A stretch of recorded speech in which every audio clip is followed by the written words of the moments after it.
মানুষকে বেশি বিশ্বাস করলে কিভাবে ঠকতে হয় দেখেন। ভাই একটা 10 টাকা দামের চকলেট দেন তো। এই যে লন। ভাই আমি তো মনে হয় মানি ব্যাগটা আমার বাসায় রেখে পড়ছি, আমি ঘুরে আপনার এই টাকাটা দেই। দিয়েন পরে, সমস্যা নেই। ধন্যবাদ ভাই, আমি পরে এই টাকাটা দিয়ে জিতেছি। ভাই এই যে আপনার 10 টাকা। ভাই এত ব্যস্ত হওয়ার দরকার কি? ব্যস্ততা না ভাই, কেউ যদি টাকা যত দ্রুত পারি আগে ঋণ পরিশোধ করি ভাই। আমন হবে আবার অন্য সময় কিছু লাগলে। লোকটা কত ভালো মানুষ, আধা ঘন্টা হয় নাই 15টা নিছে, টাকা নগদ দিয়া গেছে। ভাই একটা রোমা বিস্কুট দেন না। এই যে ভাই। ভাই টাকাটা পরে দিয়ে গেলে সমস্যা আছে কোনো? আচ্ছা নিয়ে যান আপনি। ভাই এই যে 150 টাকা রোমা বিস্কুটের। ও ভাই আমার কিছু সদাই লাগবো, সদাই দেন না। ভাই আপনার কি লাগবো কন, আমি দিতাছি। ভাই আমি কিন্তু টাকা নি নাই। মানুষ লন যেটা খুশি এটা। একটা দুধ দেন, একটা ডাইপার দেন, একটা বিস্কুট দেন।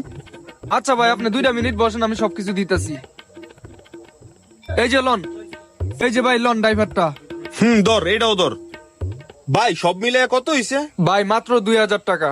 ঠিক আছে ভাই, তাহলে আমি আবার পরে টাকাটা দিয়ে যা মনে। হ্যাঁ হ ভাই দিয়েন, আপনি রিল্যাক্সে যান। কি ভাই এই দোকানদার যে খাচ্ছর আপনারা বাকি দিল কেমন করে? উই আমার বাকি দিছে বেটা, প্রথম আমি ওর বিশ্বাস অর্জন করছি। এটা হইলো আমার 2-3 দিনের প্ল্যান। এরকম কই আজকে কতটি টাকার সদাই লই এলাম। বিশ্বাস করছে তো মারা খাইছে। হালার সারা জীবন এই দোকানের সামনে দাঁড়াইতাম না।